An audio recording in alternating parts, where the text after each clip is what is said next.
जय माता रानी के सभी मित्रों को।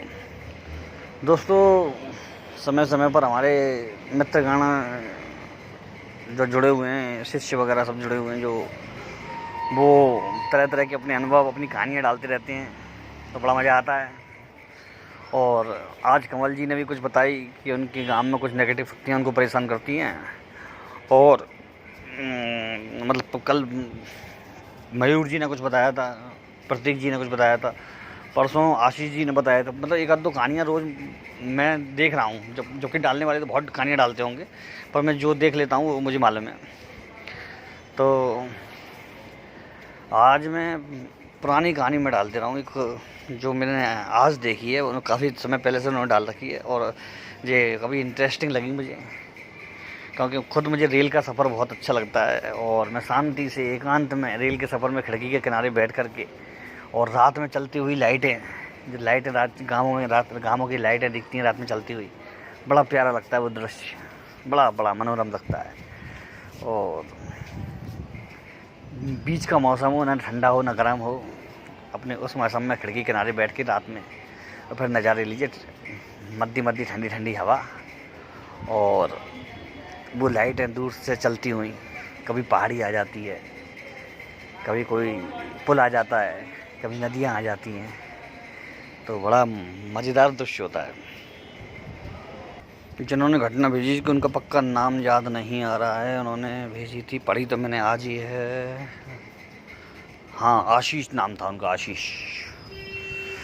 आशीष कुमार। देखिए, तो उन्होंने जो घटना मतलब भेजी है, मैं उसी के पूरी की पूरी वैसे की वैसे बता दे रहा हूँ आपको, ठीक है। दोपहर में मैं देख रहा था मोबाइल, तब मुझे मिली थी कि वो दिल्ली टू पटना जा रहे थे, और 15 घंटे का सफ़र मतलब उनको 15 घंटे का टाइम लगता था ट्रेन से उनको, दिल्ली से पटना। दिल्ली में उनकी जॉब थी और पटना में उनका निवास था, घर था मतलब उनका, ठीक है। तो जा रहे थे, और शायद ट्रेन, पता नहीं, वो रात की बता रहे थे, रात की ट्रेन थी कोई, तो दिल्ली में वो शाम को बैठे थे, रात हो जाती थी, रात में चलती थी वो ट्रेन रात भर। तो मित्रों, वो बताते हैं कि मैं ऐसी चीज़ों में, नेगेटिव एनर्जी या भूत प्रेतों में बिल्कुल भी विश्वास नहीं करता हूँ, ठीक है। लेकिन इस घटना के बाद थोड़ा सा मुझे परेशान कर दिया था। तो वो जा रहे थे, और अच्छी पढ़े लिखी फैमिली से हैं, और जॉब दिल्ली में थी उनकी, और जॉब से निकल मतलब रिटर्न हो रहे थे अपने घर पे छुट्टी मनाने के लिए, 3 दिन की, 3-4 दिन की छुट्टी थी उनकी। तो वो बताते हैं कि खाना पीना खा के 9 बजे करीब वो अपने उसमें रिजर्वेशन कोच में अपनी सीट पर, बर्थ पर अपनी सो रहे थे वो, और धीरे धीरे रात के 9 बजे, 10 बज गए, 11 बजे, और जो वो केबिन था, बोगी थी, डिब्बा था, कंपार्टमेंट था, उसमें ज़्यादा लोग नहीं थे, बहुत कम ही आदमी थे उस दिन, क्योंकि कोई त्यौहार हो चुका था, कोई तो आदमी की भीड़ कम हो चुकी थी त्यौहार के बाद। तो गिने चुने 15-20 आदमी होंगे पूरी बोगी में, वो भी कुछ उस कोने पे थे, कुछ इस कोने पे थे, और बीच वाला जो बर्थ आया था वो उनका आया था। और पूरी बर्थ मतलब पूरा केबिन में वो जो सीटें होती हैं, 8 सीटें होती हैं, उनमें केवल वही अकेले थे।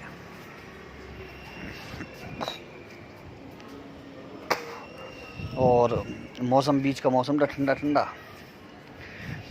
तो खिड़की भी उन्होंने ठंडी हवा के लिए खिड़की भी ट्रेन की खोल रखी थी, खिड़की के पास ही वो बैठे हुए थे, लेट गए, फिर बैठ गए थोड़ी देर के लिए, बेचैनी सी हुई उनको थोड़ी सी, अकेले में उनको मन भी नहीं लग रहा था, अजीब सा महसूस हो रहा था। कभी कभी ट्रेन में कभी भी उन्होंने इस तरह का सफ़र नहीं किया था जब कोई आदमी उनके साथ उस सीटों के आसपास ना हो, तो वो चीज़ उनको विचित्र लग रही थी थोड़ी सी। अब क्या होता है कि इसी तरह धीरे धीरे 12 बज जाते हैं, लाइटें बंद कर देते हैं सब लोग, बिल्कुल अंधेरा हो जाता है कोच में, एक दो बल्ब ही जल रहे होते हैं कोने पे बस। तो थोड़ी देर में वो लेट गई थोड़ा सा, क्योंकि वो नीचे वाली उस पर बर्थ पर ही लेटे हुए थे, क्योंकि ऊपर जब तो कोई था नहीं, तो नीचे वाली उन्होंने लेटना अच्छा लगा उनको, तो उन्होंने खिड़की पे बैठ भी जाऊंगा कभी भी और लेट भी जाऊंगा। बैग सामान के नाम पे कुछ था नहीं, एक बैग था उनका छोटा सा, क्योंकि उनका तो आए दिन का काम था सफ़र करना, तो वो ज़्यादा सामान लेके चलते ही नहीं थे, क्योंकि हर महीने 15 दिन में घर आते थे वो। तो आशीष जी बताते हैं कि मुझे अचानक बेचैनी सी हुई, मैं उठ के बैठ गया खिड़की पे और मैंने खिड़की का कांच ऊपर किया और मैं नीचे बाहर की तरफ देखने लग गया। दूर सब जगह गांवों में, दूर गांवों की लाइटें या कस्बों की लाइटें मुझे दिख रही थी। वातावरण में हवा बिल्कुल साफ थी, साफ मौसम था, हवा भी अच्छी चल रही, ठंडी। देखते देखते अचानक मैंने देखा कि दूर से कहीं से कोई चमक सी, लाल रंग की रोशनी सी मुझे दिखाई देती है, और वो लाल रंग की रोशनी धीरे धीरे, आशीष बता रहे थे ट्रेन की स्पीड कम से कम उस समय 80 के आसपास चल रही होगी ट्रेन, 70 से 80 किलोमीटर प्रति घंटे की रफ्तार से थी। तो वो बताते हैं कि मैंने अचानक देखा कि वो लाल लाइट, वो पीछे, मतलब ट्रेन जब आगे जाती है तो लाइटें पीछे चलेंगी, जाहिर सी बात है, तो वो पीछे नहीं जा रही, वो बराबर सामने ही चल रही है, जैसे कि वो ट्रेन जितनी तेज़ चल रही हो, और जंगल की तरफ, झाड़ियों में, खेतों में, सब में चल रही थी वो। तो आशीष जी को आश्चर्य सा हुआ थोड़ा सा, तो उन्होंने कहा नहीं, वहम हो रहा होगा, ऐसा होता है कभी कभी कि दूर लाइट होती है तो ऐसे ही दिखता है कि वो चल नहीं रही है। तो फिर उन्होंने गौर से और देर तक ध्यान दिया उस पर, तो देखा कि वो लाइट न केवल बराबर चल रही है ट्रेन के, बल्कि वो धीरे धीरे पास भी आती जा रही है। तब उनको थोड़ा सा आश्चर्य हुआ, तो ये तो मेरे पास, ये तो पास भी आ रही है, हमारे ट्रेन के पास आ रही है, और ये बड़ी भी होती जा रही है और दूर भी नहीं जा रही, यानी कि वो, उसकी रफ्तार ऐसी है कि वो ट्रेन के बराबर चलती हुई और पास आ भी रही है और आराम से आ पा रही है। तो फिर अचानक क्या होता है कि आशीष ने देखा, जब 3-4 मिनट और बीत गए, कि वो लाइट एकदम पास आ चुकी है, और उन्होंने देखा कि एक काला सा एक साया सा दिख रहा है, और उसकी एक आंख में से वो लाइट निकल रही है, एक आंख में से। तो उन्होंने कहा ये क्या है। अब वो समझ लीजिए इस चीज़ को देख करके वो ऊपर से नीचे तक कांप गए, लेकिन वो साया अंदर नहीं आ पा रहा था, वो साया। आपको एक राज की बात बताता हूँ। जो ट्रेन होती है ना मित्रों, ट्रेन ये बहुत रियर केस में ही दुर्घटनाग्रस्त होती है, आपको मालूम है। नहीं तो कई जगह ऐसे केस बन जाते हैं जहाँ ट्रेन को दुर्घटना होनी होती है लेकिन फिर भी नहीं होती है। मतलब कई जगह पटरियाँ इतनी टूटी हुई होती हैं, उस पर से भी ट्रेन बहुत आराम से निकल जाती है। ट्रेन पर एक बंदिश लगी हुई है माता रानी की। इस चीज़ को मैं कभी बाद में बताऊंगा। ये सब लोगों को मालूम होता है, जो भी जानकार होते हैं उन सबको मालूम है। ट्रेन पर माता की, महाविद्या की एक शक्ति लगी हुई है, जिससे कि ट्रेन बचाव होता रहता है। और ये केवल इंडिया में नहीं, ये इस चीज़ को अंग्रेज़ भी मानते हैं। इन चीज़ों को वो तक मानते हैं। उस जिस ज़माने में इंडिया में ट्रेन अंग्रेज़ समय थी, उस समय भी ये चीज़ चल रही थी। तो ये आपको मालूम भी पड़ जाएगी, आप सर्च करेंगे इस चीज़ को तो, ठीक है ना। नहीं तो मैं कल परसों में 2-4 दिन में वीडियो डालूंगा, उसमें आपकी इसकी पूरी जानकारी डाल दूँगा कैसे लगती है वो आन। तो ट्रेन में जल्दी से कोई नेगेटिव चीज़ अंदर घुस नहीं सकती है। बहुत ही कम केस होते हैं जिसमें घुस पाती है, बहुत ताकतवर चीज़ होती है तब वो आ पाती है। तो क्या होता है, वो चीज़ चलती रही।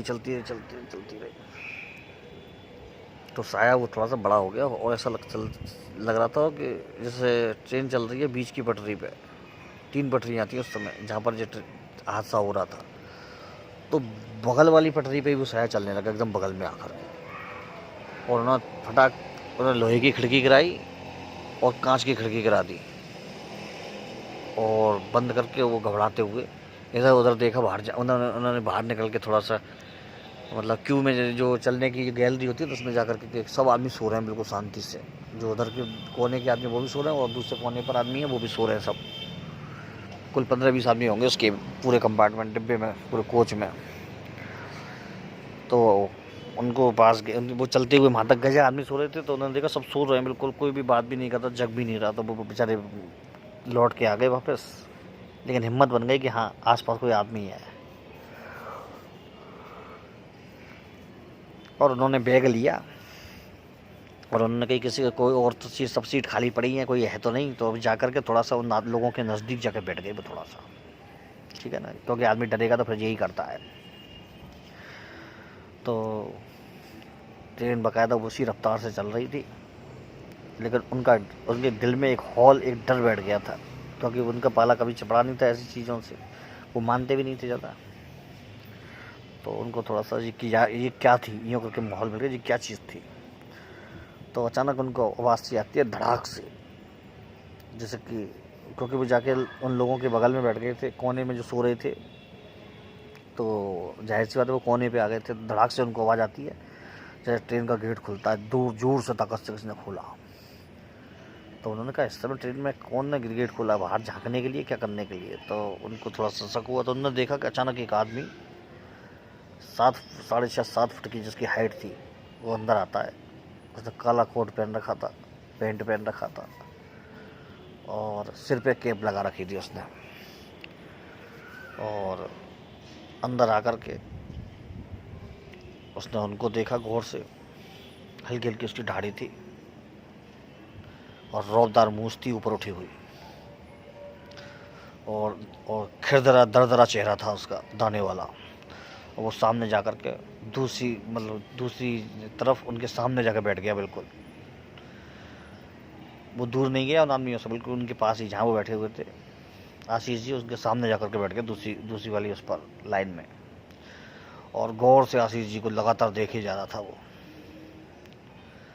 तो आशीष जी को बड़ा डर सा लगने लगा, कब कभी से छूट गई उस व्यक्ति को देख करके, ये क्या बात है।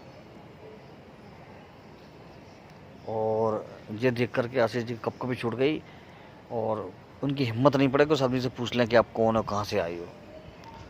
और अचानक आशीष जी ने देखा कि उसकी आंखों से हल्की सी लाल चमक सी निकली, हल्की सी, जैसे उस साए से निकल रही थी, काले से, जो आशीष जी को डर और ज़्यादा सताने लगा कि ये तो वही लगता, कोई चीज़ आ गई है अंदर, कोई है ये व्यक्ति। और बस आशीष जी चिल्लाने ही वाले थे, अचानक एक व्यक्ति उसमें से खांस करके, जो सो रहे थे 8-10 जने, उनमें से एक व्यक्ति खांस करके उठ गया, जोरदारी से खांसी आई, उसको उठ गया। उठने के बाद आशीष जी को, उन्होंने उस व्यक्ति को देखा, इतने में उन्होंने पलट के देखा उस व्यक्ति की तरफ, जो कोट वाला था वो गायब हो चुका था, वहाँ कोई था ही नहीं। तो आशीष जी बुरी तरह से कपकपा गए, डर गए, अरे बाप रे, ये तो कोई चीज़ थी, ये क्या चीज़ थी। तो वो आदमी उठा, अरे भाई अब तो यहाँ पर कैसे आके बैठ गए, अब तो फलाना कोच था ना आपका, तो मैंने आपको देखा था शाम को। तो आशीष जी बोले हाँ, वो क्या है ना कि मैं थोड़ा इधर, मैंने कहीं वहाँ अकेला महसूस हो रहा था मुझे, तो मैं इधर आ गया। वो बोला कोई बात नहीं, भला आप इधर ही सो जाओ, सारी ट्रेन खाली पड़ी है। तो आशीष जी बोले ठीक है। आशीष जी के मन में ये डर इस कदर बैठ गया कि उन्होंने उसके बाद किसी भी ट्रेन में रात में यात्रा नहीं की। उस व्यक्ति का वो चेहरा और वो साया उनको महीनों तक सपने में दिखता रहा। तो उन्होंने ये कहानी मुझे डाली थी, तो बड़ी इंटरेस्टिंग लगी, तो मैंने कहा डाल देते हैं आपके लिए। तो मित्रों, ट्रेन का सफ़र भी बड़ा बढ़िया और मज़ेदार होता है। कुछ घटनाएं आदमी को थोड़ा सा गुदगुदा देती है, कुछ घटनाएं आदमी को थोड़ा सा परेशान कर देती हैं। बाकी जाको राके साइयाँ मार सके न कोई, चाहे पूरा जग बैरी हो। जय माता रानी, जय माँ भवानी।